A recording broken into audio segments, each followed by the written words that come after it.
Hello everyone, welcome to my YouTube channel commerce gallery. तो आज का हमारा टॉपिक है evaluation and fundamentals of business. तो let's start it.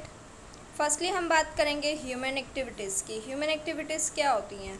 Any activity that a human being performs to meet his requirement is called human activity. कोई भी activity जो एक ह्यूमन बीइंग परफॉर्म करता है अपने रिक्वायरमेंट्स को फुलफिल करने के लिए, उसे हम ह्यूमन एक्टिविटी बोलते हैं।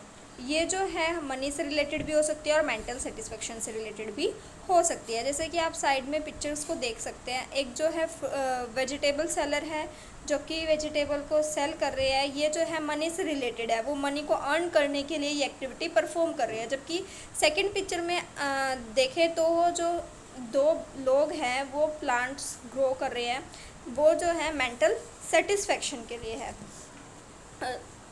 आगे हम बात करते हैं, जो हमारी ह्यूमन एक्टिविटीज़ है फर्दर दो पार्ट्स में बाइफरकेट की जाती है, economic activities and non economic activities. अगर हम इकोनॉमिक एक्टिविटीज़ की बात करें तो इकोनॉमिक एक्टिविटीज़ क्या होती हैं? इकोनॉमिक एक्टिविटीज़ वो एक्टिविटीज़ होती है जो कि मनी को अर्न करने के लिए की जाती हैं। इसके अंदर buying and selling of goods, कोई लीगल प्रैक्टिस या फिर किसी फैक्ट्री के अंडर वर्क करना, किसी एम्प्लॉयर के अंडर वर्क करना एज अ एम्प्लॉय, ये सारी एक्टिविटीज़ जो भी पैसा कमाने से या पैसों से रिलेटेड होती है उसे हम इकोनॉमिक एक्टिविटी बोलते हैं। आगे बात करते हैं हम नॉन इकोनॉमिक एक्टिविटीज़ की। नॉन इकोनॉमिक एक्टिविटीज़ कौन सी एक्टिविटीज़ होती हैं? जो कि मेंटल सेटिस्फेक्शन के लिए की जाती हैं। मनी अर्न करना इसका कोई मेन एम नहीं होता है। फॉर एग्ज़ाम्पल जैसे कि प्रोपगेटिंग रिलीजन, हम मंदिर जाते हैं या फिर मतलब पूजा करने के लिए कहीं जाते हैं तो, और साथ ही कोई अगर हम सोशल वर्क कर रहे हैं या किसी की हेल्प कर रहे हैं, सड़क पार करने में किसी की हेल्प कर रहे हैं, तो ये सारी एक्टिविटीज़ जो हैं नॉन इकोनॉमिक एक्टिविटीज़ के अंदर आती हैं। आगे हम बात करते हैं, जैसे कि हम इस पिक में देख सकते हैं कि दो लोग हैं, दोनों ही खाना बना रहे हैं, बट दोनों की एक्टिविटीज़ में डिफरेंस है। जो कुक है ये क्या कर रहा है कि ये भी खाना बना रहा है लेकिन रेस्टोरेंट में, ये इसकी इकोनॉमिक एक्टिविटी है क्योंकि ये खाना किस लिए बना रहा है? पैसों को कमाने के लिए बना रहा है। जबकि दूसरी जगह हम देख सकते हैं एक लेडी है जो कि खाना बना रही है, बट वो अपने फैमिली मेम्बर्स के लिए खाना बना रही है। एज अ मदर जो है, वो मदर जो है एक कुक कर रही हैं अपनी फैमिली मेम्बर्स के लिए। ये क्या है? नॉन इकोनॉमिक एक्टिविटीज़ है, वो अपनी मेंटल सेटिस्फेक्शन के लिए ये काम कर रही है। आगे आता है economic activities. Economic activities mainly हमारी जो है तीन पार्ट्स में डिवाइड होती हैं: business, profession and employment. Firstly आता है बिजनेस। बिजनेस क्या होता है? Business refers to that economic activity which is conducted on regular basis to earn profit through the production and sale of goods and services. Business क्या है? ये एक economic activity का पार्ट है जो कि रेगुलर बेसिस पे, मतलब कि रेगुलरली करते हैं। ये नहीं कि आज बिज़नेस किया अब चलो 2 साल बाद या 2 हफ्ते बाद करेंगे, ऐसा नहीं होता। हम डेली जो है बिज़नेस करते हैं। और किस लिए करते हैं? इसका मेन मोटिव क्या होता है? प्रॉफिट को अर्न करना। कैसे किया जाता है ये? जैसे हम कोई भी गुड्स या सर्विसेज को प्रोड्यूस करते हैं, उसको कस्टमर को सेल करते हैं, ये सारे एक्टिविटीज़ जो है बिजनेस के अंडर आती है। फॉर एग्जांपल से क्लॉथ शॉप हो गई, ट्रांसपोर्ट कंपनी हो गई, ये सब कुछ। अब कैरेक्टरिस्टिक्स क्या आते हैं बिजनेस के? फर्स्टली आता है ये एक इकोनॉमिक एक्टिविटी है। जैसे कि मैंने अभी आपको बताया कि इकोनॉमिक एक्टिविटी जो है वो मनी को अर्न करने के लिए की जाती है। तो सेम वे में जो हमारा बिज़नेस है वो भी किस लिए किया जाता है? मनी को अर्न करने के लिए, प्रॉफिट को अर्न करने के लिए जो है बिज़नेस किया जाता है। सेकंड आता है exchange of goods and services. Business के अंदर जो है गुड्स का और सर्विसेज का एक्सचेंज करना बहुत ही ज़रूरी है। इसमें क्या होता है? जो प्रोड्यूसर है वो गुड्स को प्रोड्यूस करता है, देन वो अगर सप्लाई चेन बड़ी है तो होलसेलर को देगा, देन रिटेलर को, रिटेलर आगे हमें जो है मतलब कस्टमर को वो गुड्स को एक्सचेंज करेगा इन कंसिडरेशन ऑफ मनी। तो इसका मेन मोटिव क्या है कि शॉपकीपर जो है सामान को बेचता है, ना कि वो डोमेस्टिक यूज़ के लिए उस सामान को यूज़ करता है। थर्ड आता है रेगुलरिटी इन डीलिंग। रेगुलरिटी का मतलब होता है रेगुलर बेसिस पर। तो रेगुलरिटी इन डीलिंग में क्या हो गया कि रेगुलरिटी इन डीलिंग का मतलब है कि हम जो काम कर रहे हैं, मान लीजिए कोई एक पर्सन है, एग्जांपल से अगर समझे, एक पर्सन ने अपना ओल्ड स्कूटर बेच दिया और नया ख़रीद लिया, बट वो एक्टिविटी उसने रेगुलरली नहीं किया है। उसने सिर्फ अपना, उसको नया स्कूटर चाहिए था, उसने अपना पुराना बेचा और नया ख़रीद लिया।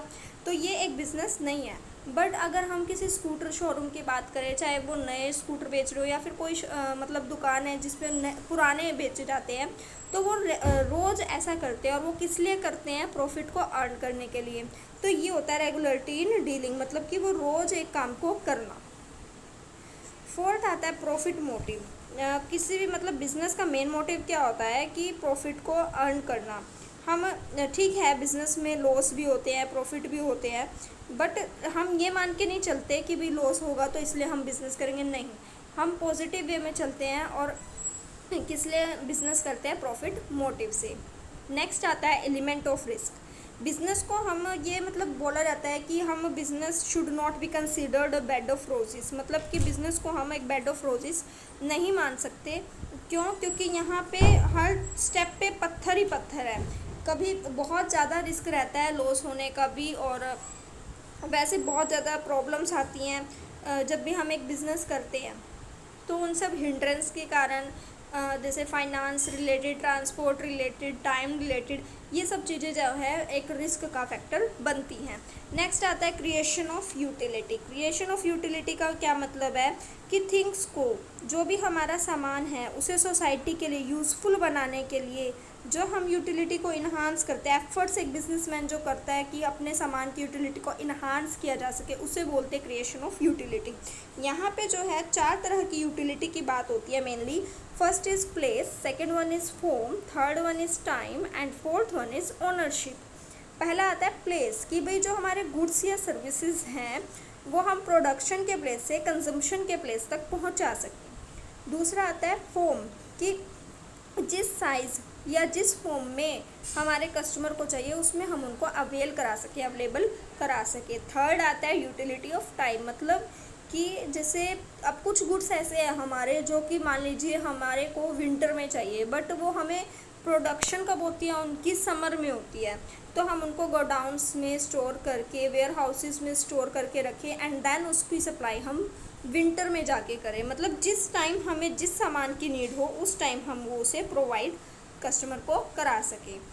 नेक्स्ट आता है उसके बाद, मतलब जिस कस्टमर को जिस टाइम ज़रूरत हो उस टाइम उसे प्रोवाइड करा सके। नेक्स्ट आता है ओनरशिप। ओनरशिप तो होती है मतलब कि परचेज़ और सेल के अंदर ओनरशिप क्रिएट होती है। पहले जो सामान है वो उसकी ओनरशिप हमारे सेलर के पास होती है, बट सामान बेचने के बाद उसकी ओनरशिप हमारे बायर के पास शिफ्ट हो जाती है। नेक्स्ट आता है कंज्यूमर सेटिस्फेक्शन। ये भी बिज़नेस का एक मेन ऑब्जेक्टिव है। सिर्फ प्रॉफिट कमाना ही जो है बिज़नेस का ऑब्जेक्टिव नहीं है, कंज्यूमर की सेटिस्फेक्शन भी उतना ही मेन ऑब्जेक्टिव रहता है एक बिज़नेस के अंदर। दोनों ही इक्वल इम्पोर्टेंट रहते हैं, क्योंकि अगर हम एक बिज़नेस चलाएं और सिर्फ प्रॉफिट के बारे में सोचें, कंज्यूमर की सेटिस्फेक्शन के बारे में ना सोचें, ये बिल्कुल ही बेसलेस और यूज़लेस बात हो जाएगी।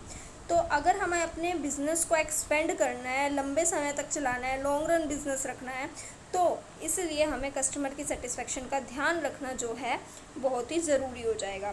तो अभी छोटा सा रिकैप कर लेते हैं फटाफट से। तो आज हमने क्या क्या पढ़ा है? आज हमने पढ़ा है फर्स्टली कि ह्यूमन एक्टिविटीज़ क्या होती हैं।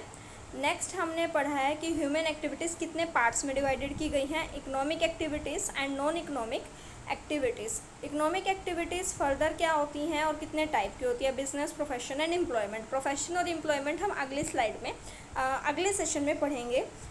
अभी हमने बात की है आज बिज़नेस की, कि बिज़नेस क्या होता है और इसके मेन फीचर्स, कैरेक्टरिस्टिक्स या नेचर ऑफ बिज़नेस क्या रहता है। इकोनॉमिक एक्टिविटी है, गुड्स और सर्विसेज का एक्सचेंज होता है, रेगुलरिटी है डीलिंग में, profit motive, element of risk, creation of utility and consumer satisfaction. I hope आपको आज का सेशन अच्छा लगा होगा और समझ भी आया होगा। कोई भी क्वेरी रहती है फिर भी तो आप कमेंट सेक्शन में कमेंट करके पूछ सकते हैं। Thanks for watching.